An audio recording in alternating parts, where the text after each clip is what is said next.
Assalamualaikum warahmatullahi wabarakatuh. Inilah cikal bakal Zionis yang ingin mendirikan sebuah negara. Akhirnya tahun 1946 mereka pun berhasil mendapatkan tanah Palestina.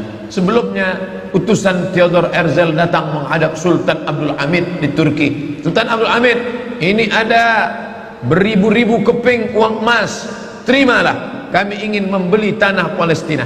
Sultan Abdul Hamid menolak emas-emas itu. Dia katakan Palestina direbut dengan tetesan darah para syuhada.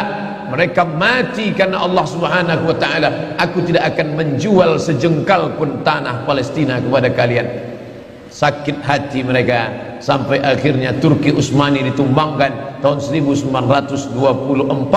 Berakhirlah khilafah Islamiyah. Maka dengan itu muluslah perjalanan Yahudi. 1924 Turki Utsmani tumbang. 1946 umat Islam terpecah-pecah. Belanda menjajah Indonesia, Inggris menjajah Malaysia, Brunei Darussalam, Singapura, Prancis menjajah Mesir, Libya, Tunisia, Aljazair, lalu kemudian Itali menjajah Libya. Mereka bagi-bagi negeri Islam seperti roti yang dipecah-pecah, persis seperti yang dikatakan Nabi SAW. Kalian nanti di akhir zaman akan diperebutkan, ditarik, menarik, satu menarik kepalanya seperti makanan ala qas'atiha, akalatun makanan ala qas'atiha, di atas piring yang besar. Ada yang menarik kakinya, ada yang menarik kepalanya.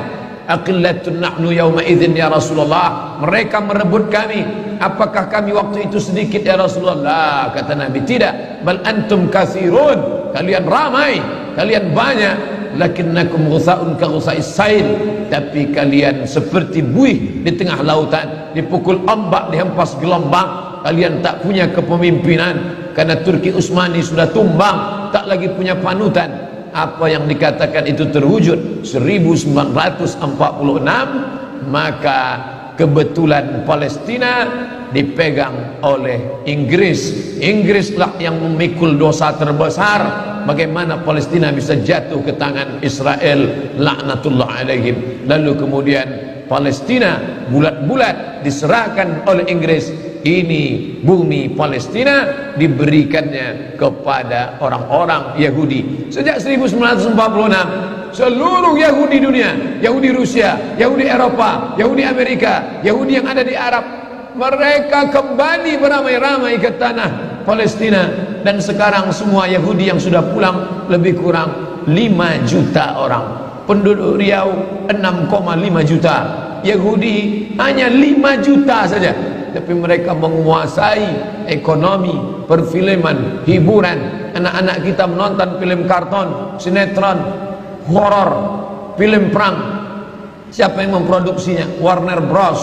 Warner Bros Yahudi. Steven Spielberg Yahudi yang mengobok-obok ekonomi umat Islam. Ketika dia lihat ini perlu dihancurkan, ini perlu diangkat, ini perlu dijempaskan, ini perlu. Siapa lagi kalau bukan George Soros? George Soros pun Yahudi. Maka semua presiden-presiden Amerika itu akan naik atas lobby-lobby Yahudi. Syekh Ali Jarisah, Syekh Dr. Ali Jarisah, dosen Universitas Madinah Islamiyah, Al-Jami'ah Al-Islamiyah bil Madinah Al-Munawwarah, Universitas Islam Madinah, tahun 70-an sudah menulis dalam bukunya bahwa pegawai-pegawai yang ada di PBB, UN, United Nations, Al-Umamul Muttahidah, itu sebagian besarnya adalah Yahudi. Oleh sebab itu ketika umat Islam yang tertindas, mereka diam seakan-akan tak terjadi apa-apa. Tapi kalau kaum minoritas lain yang tertindas, mereka menyuarakan harus merdeka, harus bebas dari penjajahan, harus dilepaskan. Tapi kalau umat Islam, mereka diam, mereka sepi daripada komentar. Kenapa? Karena tidak ada kepentingan di dalamnya. Apa itu yang dimuliakan Allah Subhanahu wa taala? Seorang warga negara Prancis, alirannya sosialis komunis, tapi kemudian Allah lembutkan hatinya, maka dia masuk Islam. Dan dia inilah yang mengungkapkan, menuliskan bahwa Zionis menguasai Palestina. Tidak hanya Palestina, tapi dia ingin menguasai dunia atas nama yang disebut dengan kembali kepada kekerajaan Daud. Daud yang kita yakini bukanlah seperti yang mereka katakan. Kita meyakini Nabi Daud alaihissalam sebagai orang yang soleh, sebagai orang yang pandai. Wa alanna lahul hadid, kami lunakkan besi. Maka Nabi Daud alaihissalam mengambil besi, lunak besi itu di tangan Nabi Daud alaihissalam, lalu dibentuknya menjadi baju besi. Baju besi itu dijualnya, lalu hasil dari menjual baju besi itulah Nabi Daud hidup. Nabi Daud adalah orang yang zuhud, walaupun dia seorang raja di raja.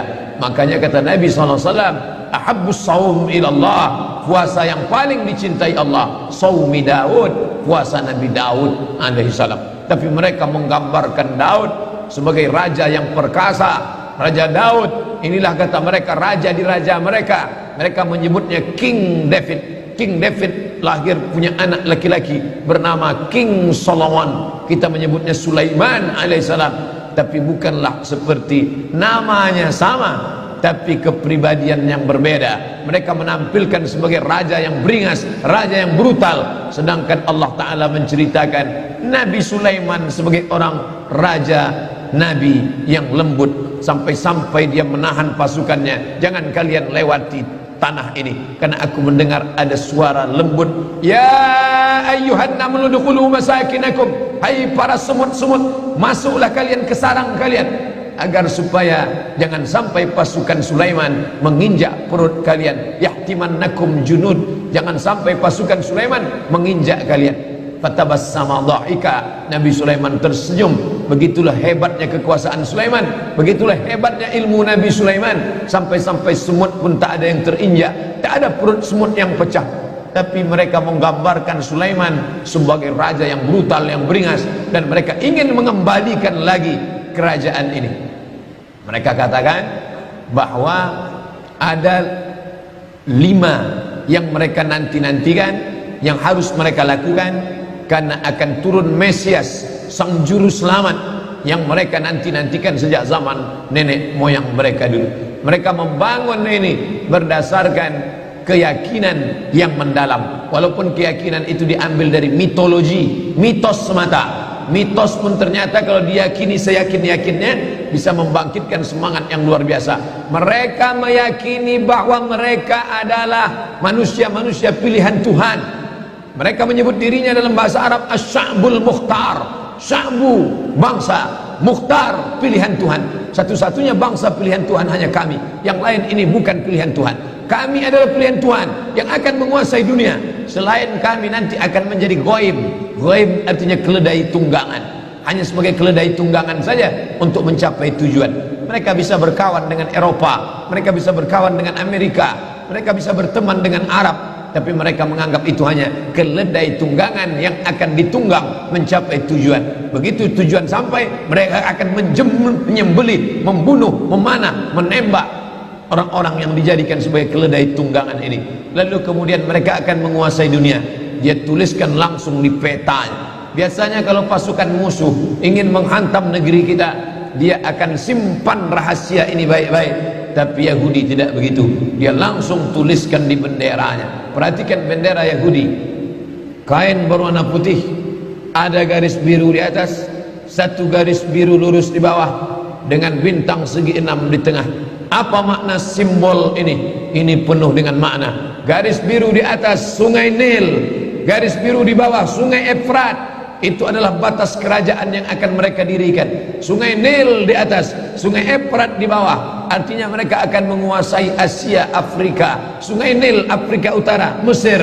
Sungai Efrat, Asia, Irak. Mereka akan membuat negara Greater Israelian yang disebut dengan Israel Raya, Israel Agung, yang batasnya dari 2 sungai, sungai Nil dan sungai Efrat. Oleh sebab itu jangan heran ketika kedutaan Yahudi, kedutaan Israel ingin dibuka di Kairo, dia tidak mau membuat kedutaan Israel di dalam bagian sungai Nil, tapi dia ingin buat di luar.